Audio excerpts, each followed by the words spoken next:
history of contemporary financial capitalism. He has withdrawn from the daily management of Quantum Fund because he determined to devote more time to philanthropy, to donating. He donated up to date a lot of money in philanthropic activities to favor the democratic transition in Eastern and Central Europe countries. More recently, he was one of the founders and financiers of INET for New Economic Thinking. It's an institute to stimulate new economic thinking. He believes that the crisis which started in 2007 imposes a rethinking of economic theories. You have the floor.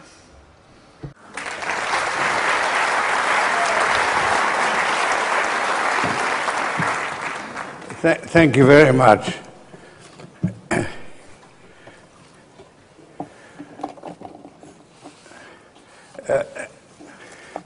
Ever since the crash of 2008, there has been a widespread recognition, both among economists and the general public, that economic theory has failed.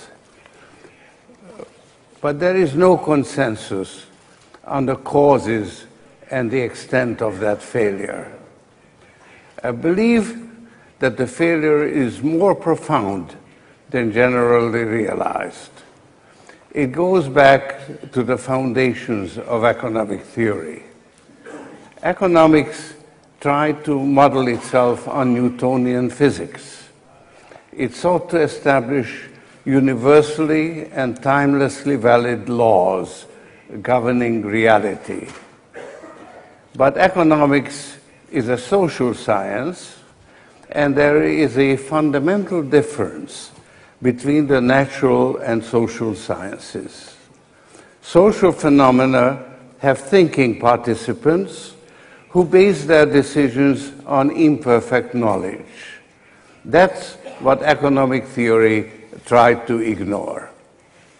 Scientific method needs an independent criterion by which the truth or validity of its theories can be judged. Natural phenomena constitute such a criterion. Social phenomena don't.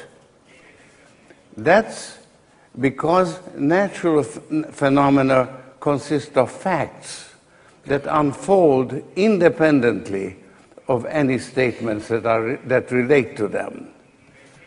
The facts then serve as objective evidence by which the validity of scientific theories can be judged.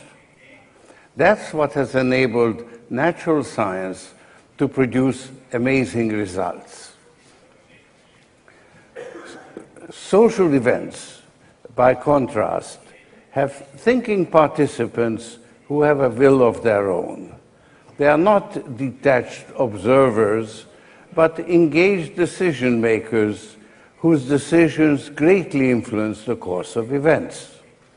Therefore, the events don't constitute an independent criterion by which participants can decide whether their views are valid.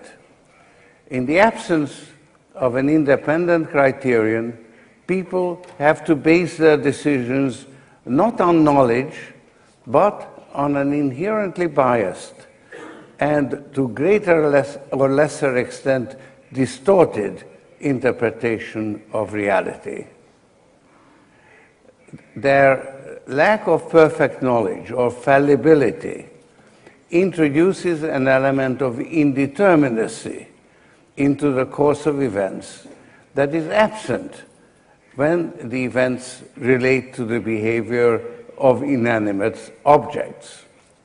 The resulting uncertainty hinders the social sciences in producing laws similar to Newton's physics. Economics which became the most influential of the social sciences, sought to remove this handicap by taking an axiomatic approach, similar to Euclid's geometry. But Euclid's axioms closely resembled reality, while the theory of rational expectations and the efficient market hypothesis became far removed from it. Up to a point, the axiomatic approach worked. For instance, the theory of perfect competition postulated perfect knowledge, but the postulate worked only as long as it was applied to the exchange of physical goods. When it came to production as distinct from exchange, or to the use of money and credit, the postulate became untenable because the decisions involved the future, and the future can't be known until it has actually occurred. I'm not well qualified to criticize the theory of rational expectations and the efficient market hypothesis because, as a market participant, I considered them so unrealistic that I never bothered to study them. That is an indictment in itself, but I shall leave a detailed critique of these theories to others. Instead, I should like to put before you a radically different approach to financial markets. It was inspired by Karl Popper, who taught me that people's interpretation of reality never quite corresponds to reality itself. This led me to study the relationship between the two.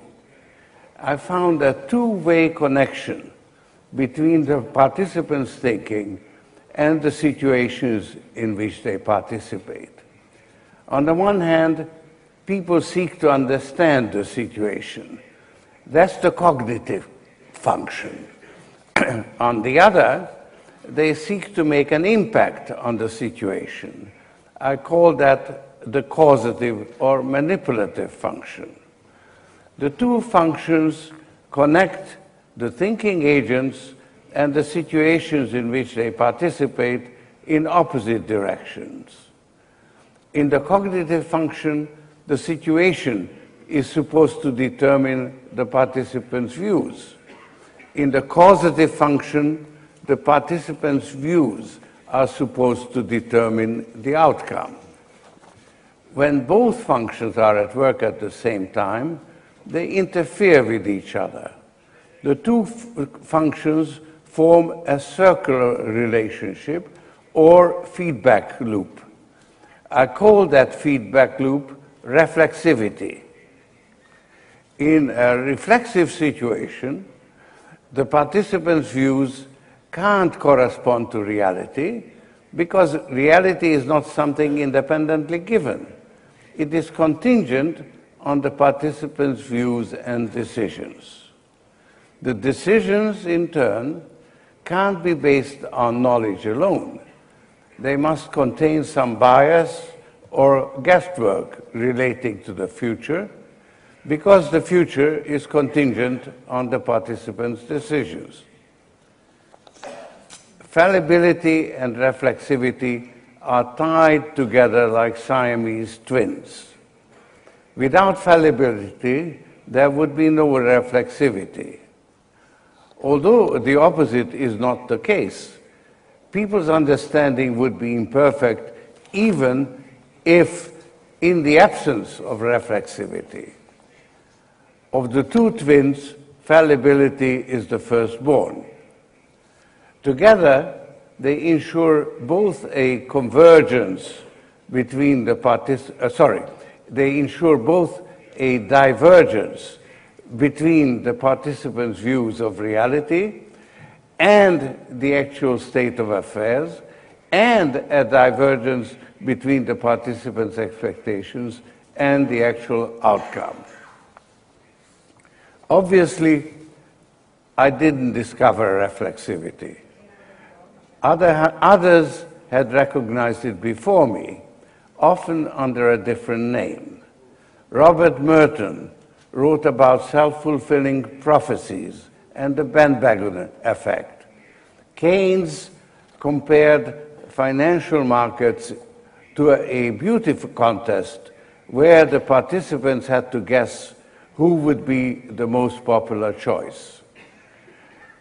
But starting from fallibility and reflexivity, I focused on a problem area, namely the role of misconceptions and misunderstandings in shaping the course of events that mainstream economics tried to ignore. This has made my interpretation of reality more realistic than the prevailing paradigm. Among other things, I developed a model of a boom-bust process or bubble, which is endogenous to financial markets, not the result of external shocks. According to my theory, financial bubbles are not a purely psychological phenomenon. They have two components: a trend that actually prevails in reality and a misinterpretation of that trend. A bubble can develop when the feedback is initially positive, in the sense that both the trend and its biased interpretation are mutually reinforced. Eventually, the gap between the trend and the prevailing bias grows so wide that it becomes unsustainable. After a twilight period, both the bias and the trend are reversed and reinforce each other in the opposite direction. Bubbles are usually asymmetric in shape. Booms develop slowly, but the bust tends to be sudden and devastating. That's due to the use of leverage. Price declines precipitate the forced liquidation of leveraged positions. Well-formed financial bubbles always follow this pattern, but the magnitude and duration of each phase is unpredictable. Moreover, the process can be aborted at any stage, so that well-formed financial bubbles occur rather infrequently. At any moment of time, there are myriads of feedback loops at work, some of which are positive, others negative. They interact with each other, producing the irregular price patterns that prevail most of the time. But on the rare occasions that bubbles develop to their full potential, they tend to overshadow all other influences in the market. According to my theory, financial markets may just as soon produce bubbles as tend towards equilibrium. Since bubbles disrupt financial markets, history has been punctuated by financial crises. Each crisis provokes a regulatory response. That's how central banking and financial regulations have evolved in step with the markets themselves. Bubbles occur only intermittently, but the interplay between markets and regulators is ongoing. And since both market participants and regulators act on the basis of imperfect knowledge, the interplay between them is reflexive. Moreover, reflexivity and fallibility are not confined to the financial markets. They also characterize other spheres of social life, particularly politics. Indeed, in light of the ongoing interaction between markets and regulators, it's quite misleading to study financial markets in isolation. Behind the invisible hand of the market lies the visible hand of politics. Instead of pursuing timeless laws and models, we ought to study events in their time-bound context. My interpretation of financial markets differs from the prevailing paradigm in many ways. I emphasize the role of fallibility, that is to say, misunderstandings and misconceptions in shaping the course of history. And I treat bubbles as largely unpredictable. The direction and its eventual reversal are predictable. The magnitude and duration of the various phases is not. I contend that by taking fallibility as the starting point, I can make my conceptual framework more realistic, but at a price. The idea that laws or models of universal validity can predict the future must be abandoned. Until recently, my interpretation of financial markets was either ignored or dismissed by academic economists. All this has changed since the crash of 2008. Reflexivity became recognized, but with the exception of imperfect knowledge economics, the foundations of economic theory have not been subjected to the profound rethinking that I consider necessary. Reflexivity has been accommodated by speaking of multiple equilibria instead of a single one. But that's not enough. The fallibility of market participants, regulators, and economists must also be recognized. A truly dynamic situation can't be understood by studying multiple equilibria. We need to study the process of change.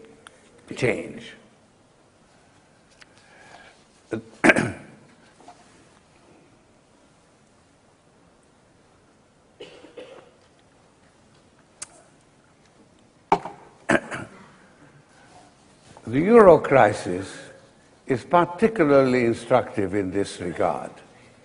It demonstrates the role of misconceptions and the lack of understanding in shaping the course of history. The authorities didn't understand the nature of the crisis.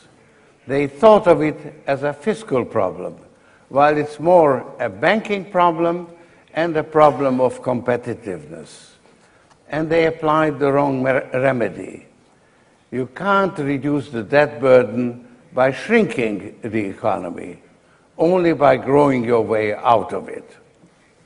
The crisis is still growing because of a failure to understand the dynamics of social change. Policy measures that could have worked at one point in time were no longer sufficient by the time they were applied. Since the euro crisis is currently exerting an overwhelming influence on the global economy, I shall devote the rest of my talk to it.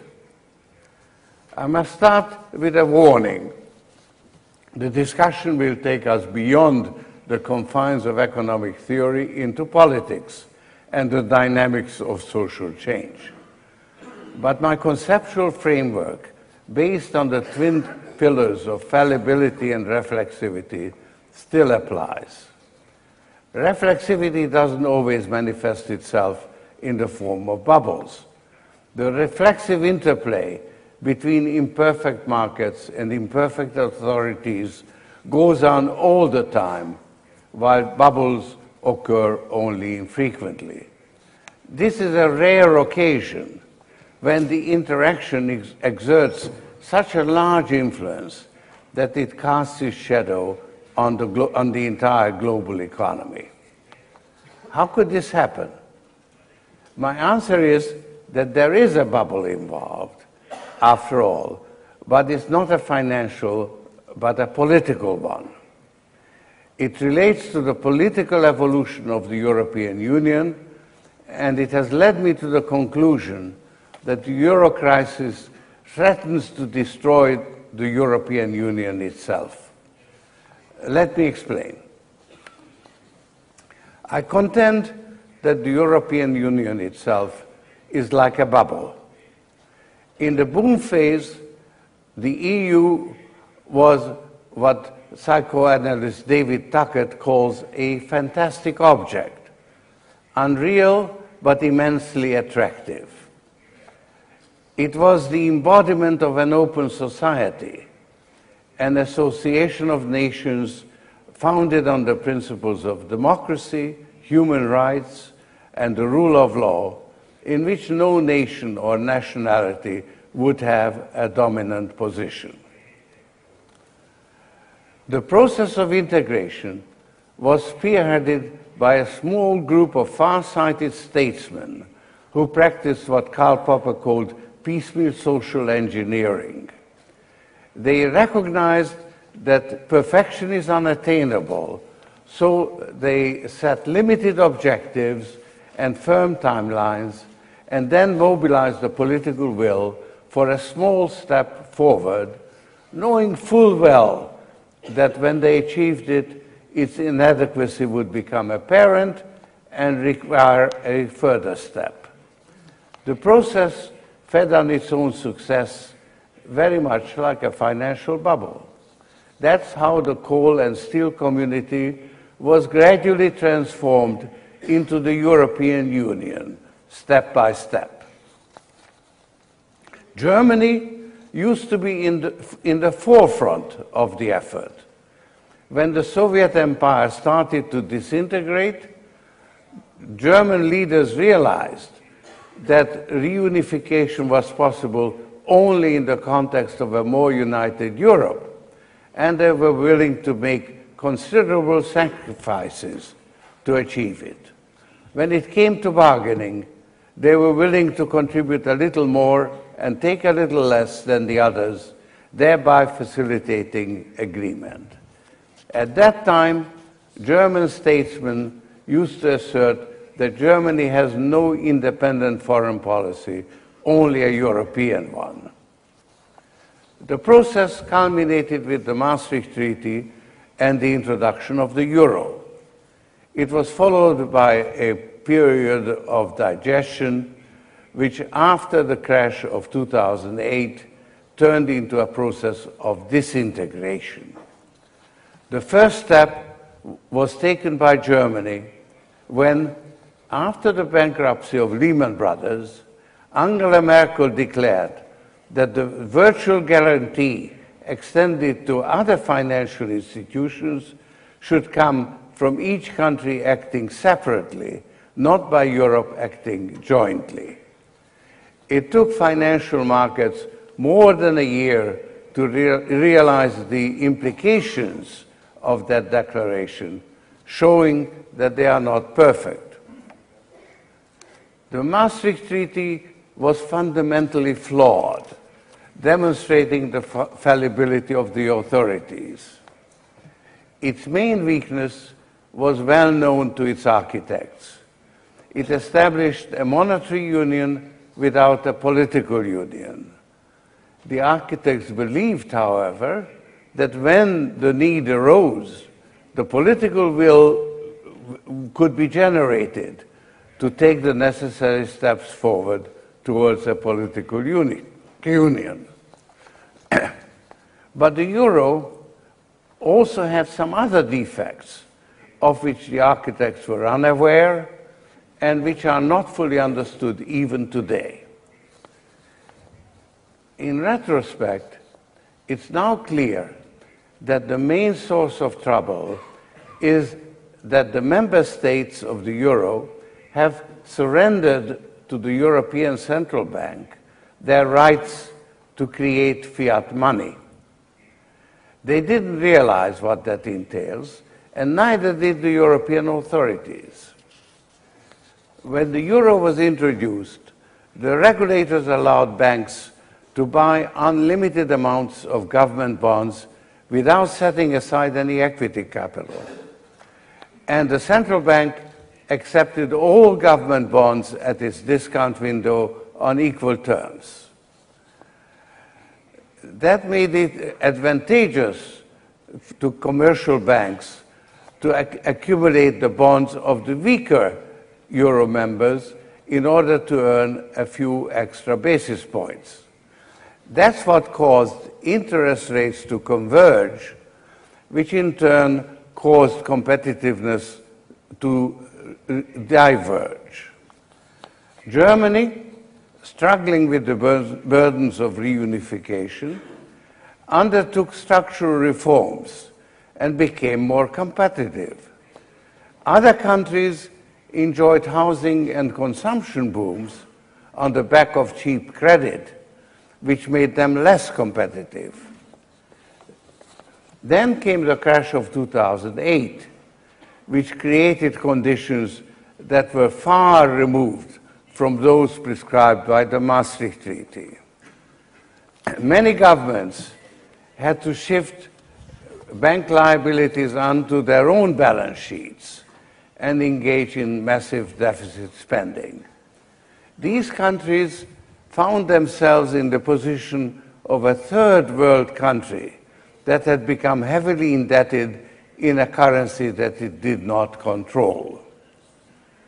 Due to the divergence in economic performance, Europe became divided between creditor and debtor countries. This is having far-reaching political implications to which I will revert. It took some time for the financial markets to discover that government bonds, which had been considered riskless, are subject to speculative attack and may actually default. But when they did, risk premiums rose dramatically. This rendered commercial banks whose balance sheets were loaded with those bonds potentially insolvent. And that constituted the two main components of the problem confronting us today: a sovereign debt crisis and a banking crisis, which are closely interlinked.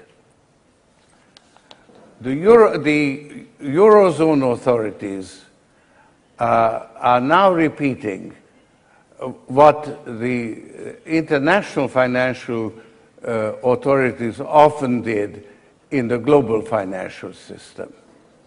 There is a close parallel between the euro crisis and the international banking crisis that erupted in 1982. Then the international financial authorities did whatever was necessary to protect the banking system. They inflicted hardship on the periphery in order to protect the center. Now, Germany and the other creditor countries are unknowingly playing the same role. The details differ, but the idea is the same. The creditors are, in effect, shifting all the burden of adjustment onto the debtor countries and avoiding their own responsibility for the imbalances.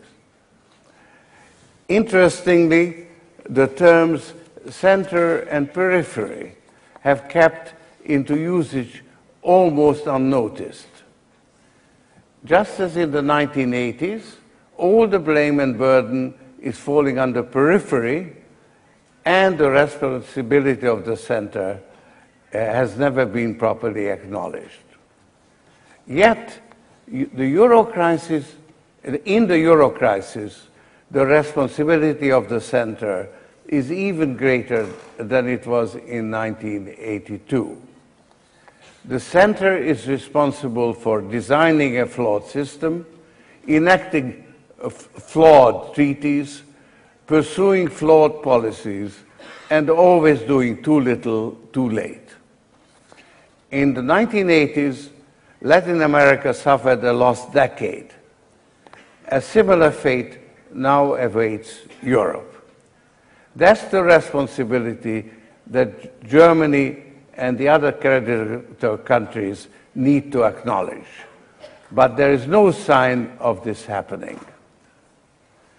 The European authorities had little understanding of what was happening.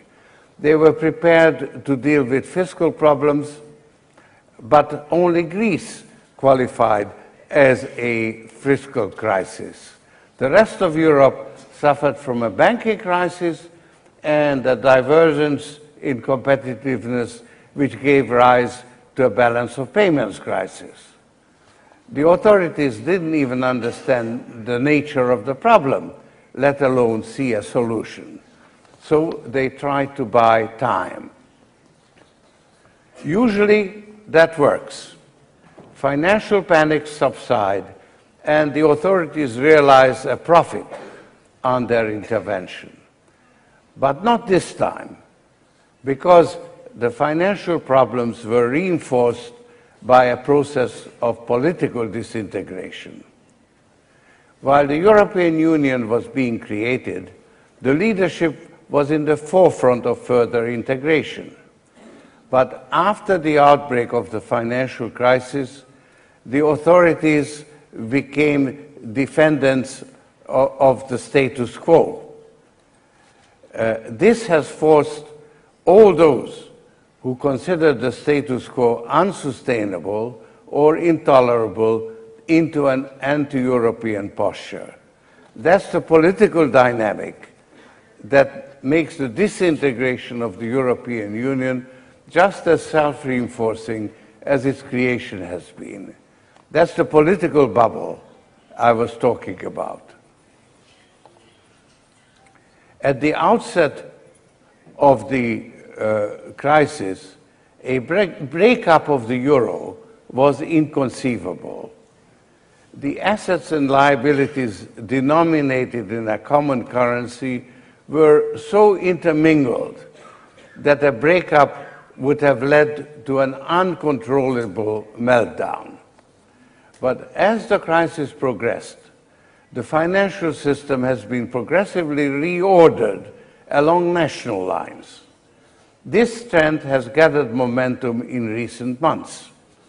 The long-term refinancing operation, or LTRO, undertaken by the European Central Bank, enabled Spanish and Italian banks to engage in a very profitable and low-risk arbitrage by buying the bonds of their own countries. And other investors have been actively divesting themselves of the sovereign debt of the periphery countries. If this continued for a few more years, a breakup of the euro would become possible without a meltdown. The omelette could be unscrambled, but it would leave the central banks of the creditor countries with large claims against the central banks of the debtor countries, which would be difficult to collect. This is due to an arcane problem in the euro clearing system called Target 2.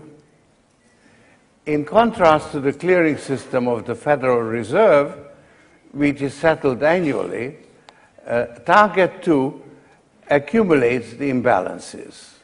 This didn't create a problem as long as the interbank system was functioning, because the banks settled the imbalances among themselves through the interbank market. But the interbank market has started properly functioning since 2007, and the banks relied increasingly on the target system. And since the summer of 2011, there has been an increase in capital flight from the weaker countries. So the imbalances have grown exponentially. By the end of March this year, the Bundesbank alone had claims of some 660 billion euros against the central banks of the periphery countries. The Bundesbank has become aware of the potential danger. It is now engaged in a campaign against the indefinite expansion of the money supply, and it has started taking measures to limit the losses it would sustain in case of a breakup. This is creating a self-fulfilling prophecy. Once the Bundesbank starts guarding against a breakup, everybody will have to do the same. And this is already happening. Financial institutions are increasingly reordering their European exposure along national lines, just in case the region splits apart. Banks give preference to shedding assets outside their national borders, and risk managers try to match assets and liabilities within national borders rather than within the Eurozone as a whole. The indirect effect of this asset liability matching is to reinforce the deleveraging process and to reduce the availability of credit, particularly to the small and medium enterprises, which are the main source of employment. So the crisis is getting ever deeper. Tensions in the financial markets have risen to new highs, as shown by the historic low yield on bonds. Even more telling is the fact that the yield on British 10-year government bonds has never been lower in its 300-year history, while the risk premium on Spanish bonds is at a new high.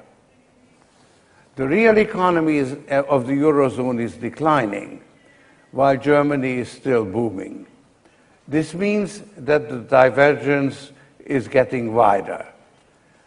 The political and social dynamics are also working towards disintegration. Public opinion, as expressed in recent election results, is increasingly opposed to austerity, and this trend is likely to grow until the policy is reversed. So something has to give.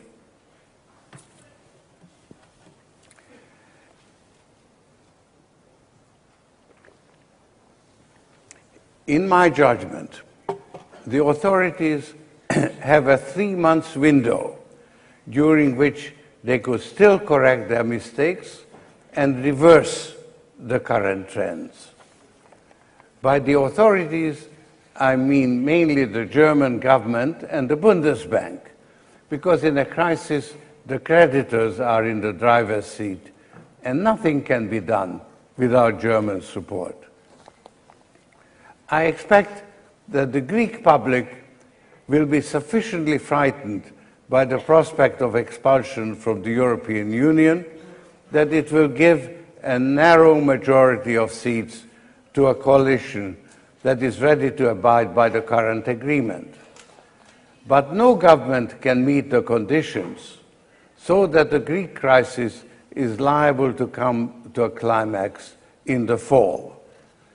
By that time, the German economy also will be weakening, so that Chancellor Merkel will find it even more difficult than today to persuade the German public to accept additional European responsibilities.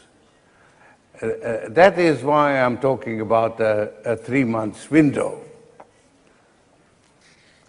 Correcting the mistakes and reversing the trends would require some extraordinary policy measures to bring conditions back closer to normal and bring relief to the financial markets and the banking system.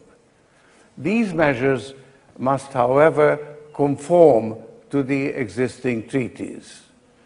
The treaties could then be revised in a calmer atmosphere so that the current imbalances will not recur in the future. It's difficult, but not impossible, to design some extraordinary measures that would meet these tough requirements.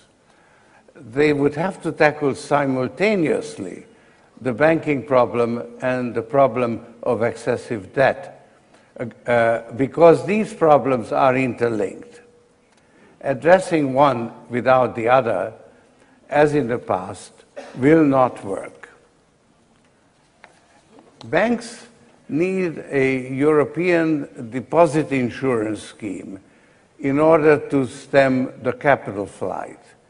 They also need direct financing from the European Stability Mechanism, which has to go hand in hand with Eurozone-wide supervision and regulation. The heavily indebted countries need relief on their financing costs.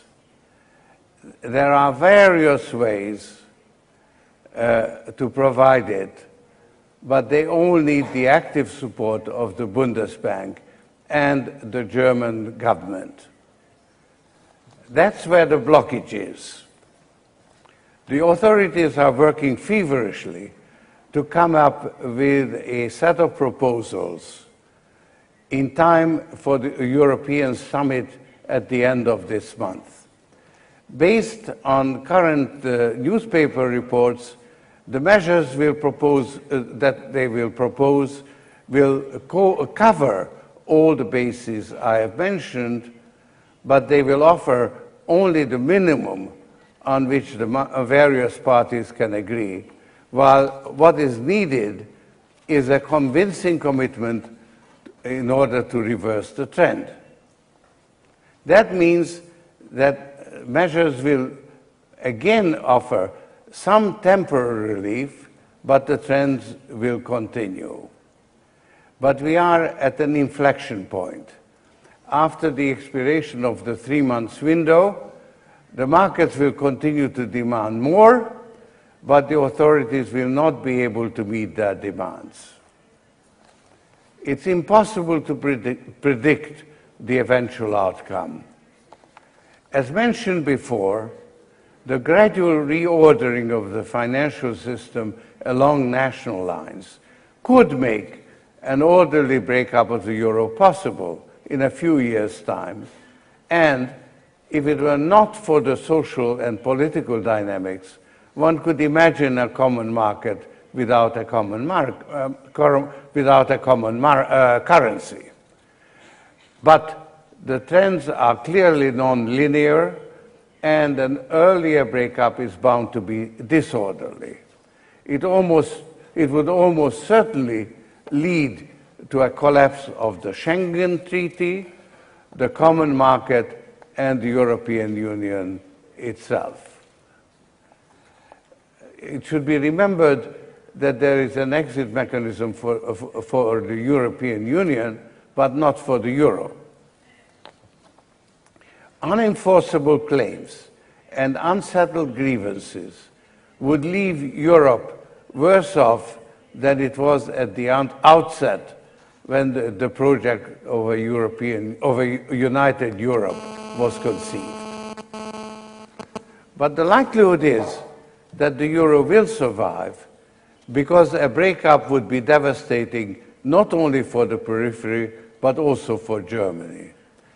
It would leave Germany with large unenforceable claims against the periphery countries. The Bundesbank alone will have over €1 trillion of claims arising out of the target 2 by the end of this year, in addition to all the intergovernmental obligations.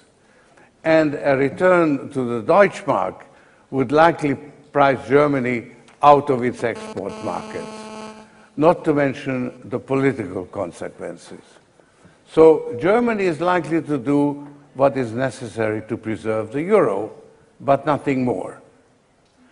That would result in a eurozone dominated by Germany, in which the divergence between the creditor and debtor countries would continue to widen, and the periphery would turn into permanently distressed areas in need of constant transfer of payments.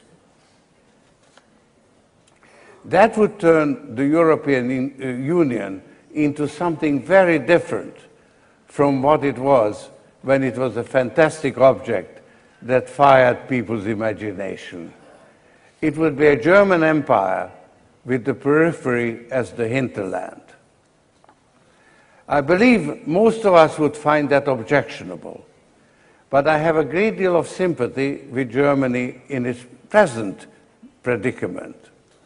The German public can't understand why a policy of structural reforms and fiscal austerity that worked for Germany a decade ago will not work for Europe today. Germany then could enjoy an export-led recovery, but the Eurozone today is caught in a deflationary debt trap. The German public doesn't see any deflation at home. On the contrary, wages are rising and there are vacancies for skilled jobs which are eagerly snapped up by immigrants from other European countries. Reluctance to invest abroad and the influx of flight capital are fueling a real estate boom. Exports may be slowing, but employment is still rising. In these circumstances, it would require an extraordinary effort by the German government to convince the German public to embrace the extraordinary measures that would be necessary to reverse the current trend. And they have only a 3-month window in which to do it.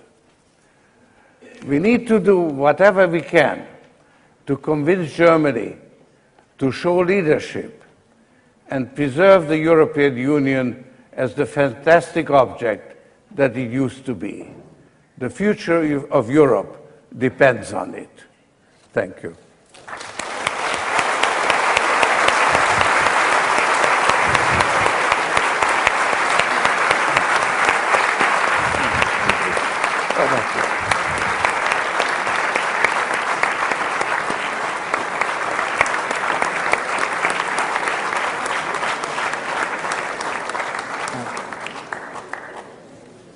Farò a George Soros un paio di domande per le quali... I want to ask a couple of questions to Mr. Soros, and I'll do so in English. Then we'll have some questions from the audience. You raised a number of issues, and as you were speaking, one cannot help but thinking about history. You were born in Europe, and you moved to the US because of what European history has been. And so we have two models, European history of the last century and the US that integrated politically and then financially through crisis. I'm thinking about the Civil War, I'm thinking about the financial crisis in the early 20th century that led to the creation of the Federal Reserve, and then 1929 with the Glass-Steagall Act. Would you accept this parallel that Europe is integrating through crisis, just as the US did in its past history over the last few centuries? And so would you still believe that this is a positive story of a crisis that needs to happen for Europe to integrate further? And I would give you an example of that. It would have been inconceivable even a few months ago, thinking about what people now call a banking union, a common resolution fund, some level of common surveillance in the banking sector, and probably a common system of European banking guarantee. And yet, those are issues that are on the table, are being negotiated. People expect to see something on this at the next European Council at the end of June. And so would you accept this parallel that Europe is growing through the pains of crisis, the pains of history, just as the US did over the last few centuries? Yes. Well, I think the real parallel is actually with Alexander Hamilton, after the War of Independence, when the individual states, which were only confederates, incurred very large debts which they couldn't pay. But Hamilton persuaded them to band together and to accept a common responsibility for that debt, and that was really the creation of the United States of America. And I would very much like to hope that something similar is going to happen, but I'm tremendously concerned that the process is taking too long. And the authorities are, in fact, discussing the areas where they have to move in order to bring the problem under control and to change the trend. But they'll do the minimum where they really ought to be doing the maximum. And that is what they have been doing all along. If they had done any of the things that they were willing to do a year later, actually the crisis could have been contained. But they didn't. And I think this is the last time, the last opportunity. This is one of the points that I'm trying to stress, that there's still a window of opportunity to recognize the need for something extraordinary, something going ahead of the curve instead of behind the curve. Because 3 months from now, the situation will deteriorate, and the willingness to take on additional responsibilities will diminish, whereas the need for doing it will still continue to grow. Thank you. Can I ask you something on a more personal note? We see the rise of populism in Europe. We have seen it in Greece, we have seen it in other countries, in France, even in Italy. And populists on the left and on the right have a common theme in Europe right now.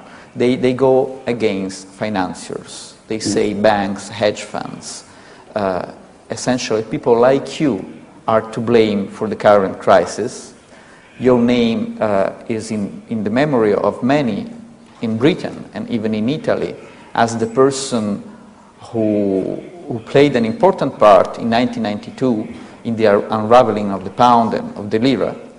So some people consider you on the side of these people who are actually to blame for the crisis. On the other hand, I see your commitment, personal commitment to solve this crisis intellectually, politically, and your charity, your commitment to a new economic thinking. So I'm trying to interpret what people have in their minds, and I would ask you, are you good or evil? Well, you know, I'm not holier than thou, because that's a very difficult standard to live up to. But I certainly have, exactly because of my history and my childhood experiences, I am passionately devoted to the European Union as a fantastic object. And I'm trying to help to bring this about. Now, you know, you mentioned the rise of populism, and I have a lot of understanding and sympathy for people who are confused and angry.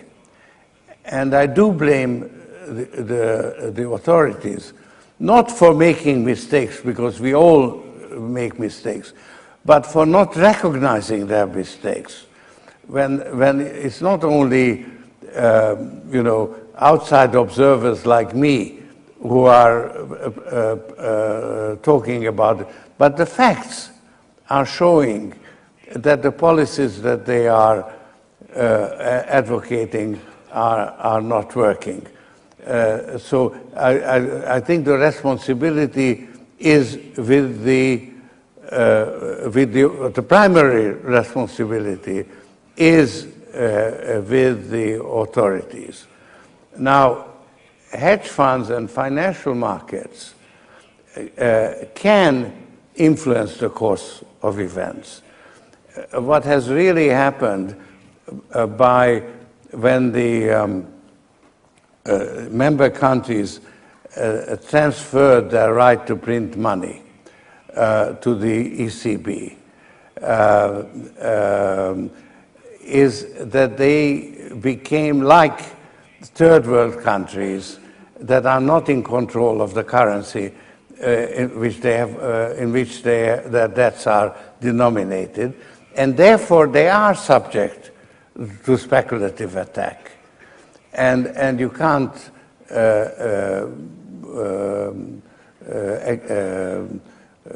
let's say you can blame the hedge funds for doing it, but realistically you can't really expect them not to do it when they see an opportunity to make money, because their job is not to support the system, but to make money. That's what their investors expect from them. That's their fiduciary duty, in a sense.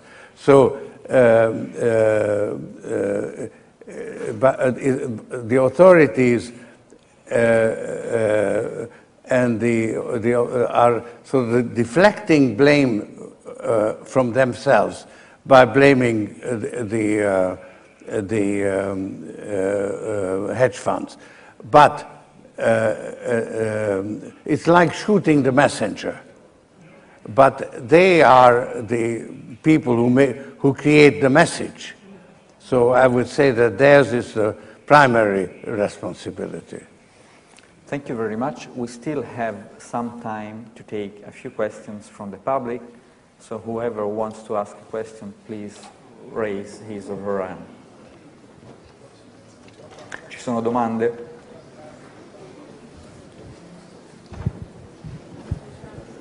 Buonasera, Mr. Soros. Nel 1900... Good evening, Mr. Soros.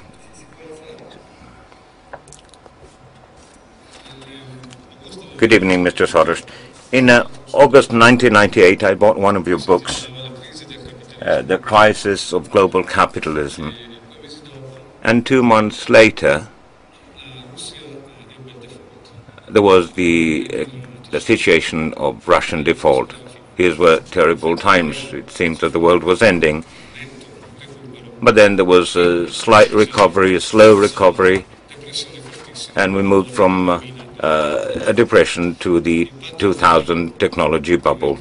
The emotional impact of markets on the people is so strong that volatility becomes the very spirit with which we now speak to each other. It now seems that the year is over. You say that there's a 3-month window of opportunity.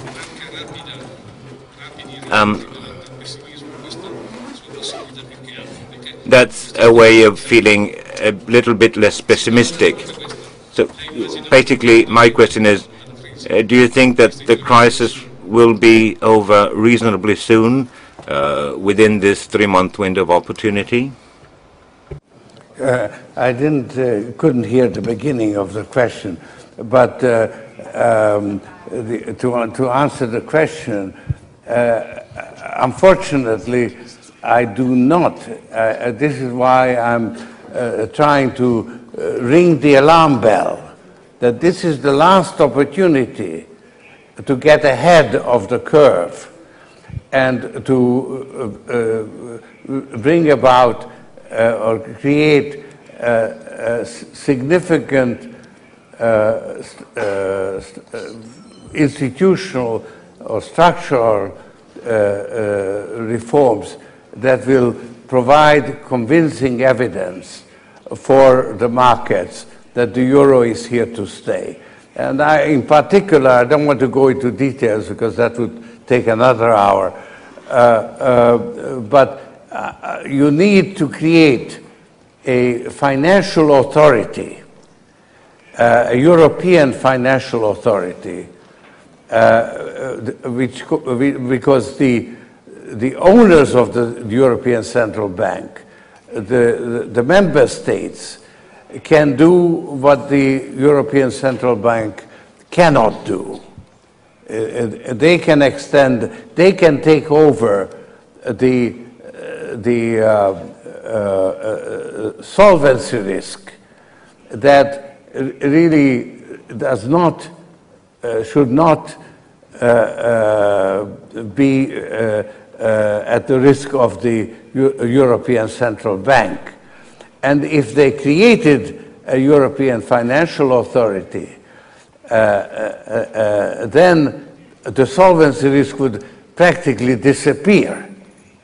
So by doing it, they would actually, the member states and Germany, led by Germany, would actually eliminate all the risks that they are currently so afraid of.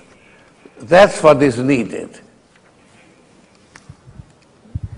Buongiorno. Good morning.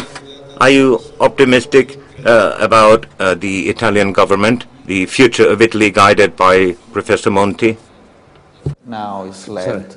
Are you optimistic about the future of Italy that is now, the government is now led by Mario Monti?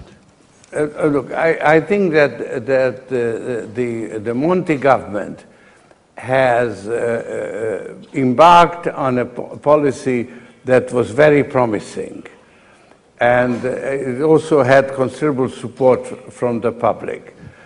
But it also needs support from the European community, because without it, no progress can be made, and the public support evaporates, which makes it more difficult for him to carry out the program.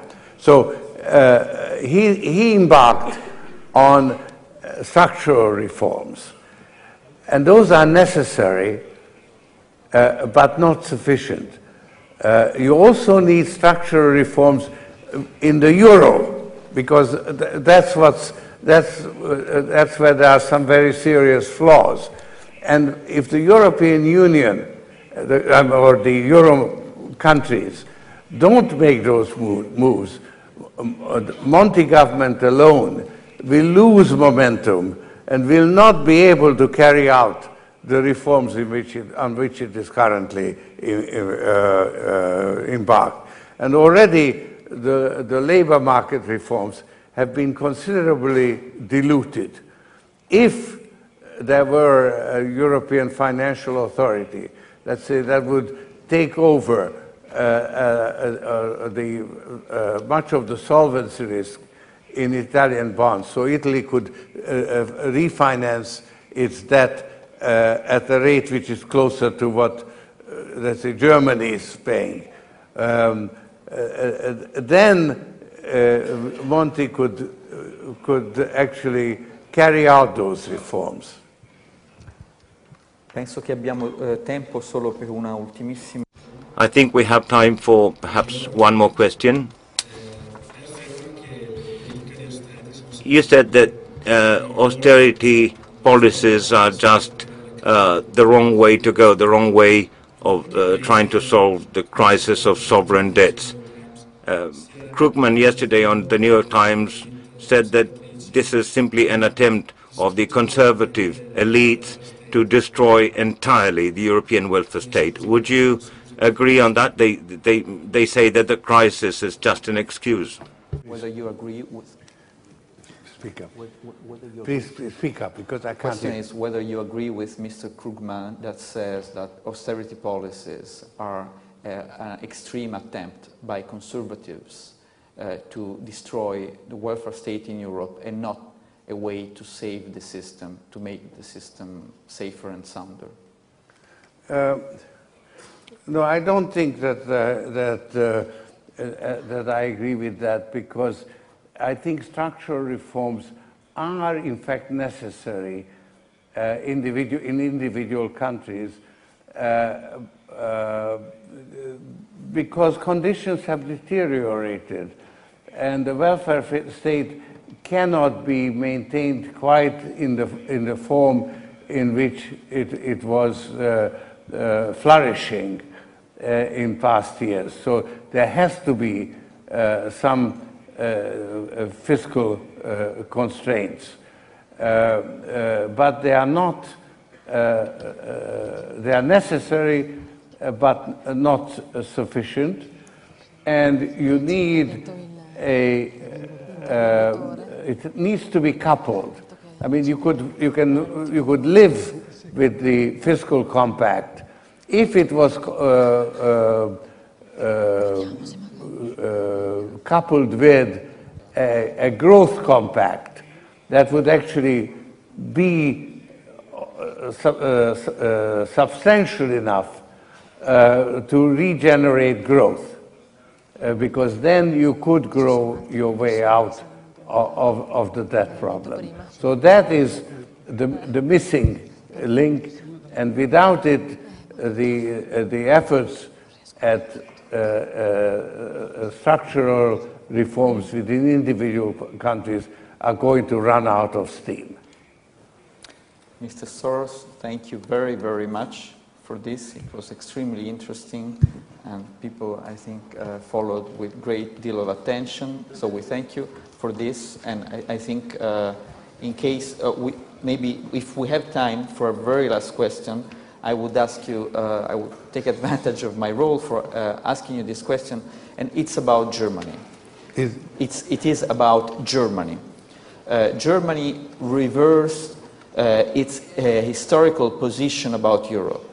It was very much in favor of political integration, of a European federation at the time of Maastricht. And then France stopped it.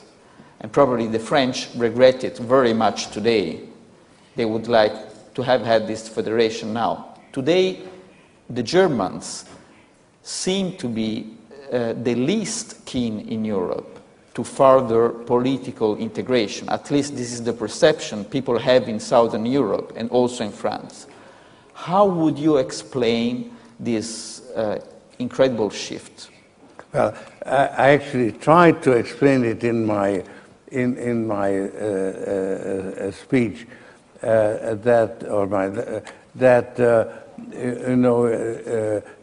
up to German unification, Germany was in the forefront of integration. Now they have taken the costs of German reunification, and they don't want to become the deep pocket for the rest of Europe. And I can sympathize with that position, but they have to find a way to reward the countries that are ready to abide by the fiscal compact and introduce structural reforms by giving them some concessions, some guarantees, and they could deal with the moral hazard then, because withdrawing those guarantees would be a very potent punishment that would stop any country from doing it.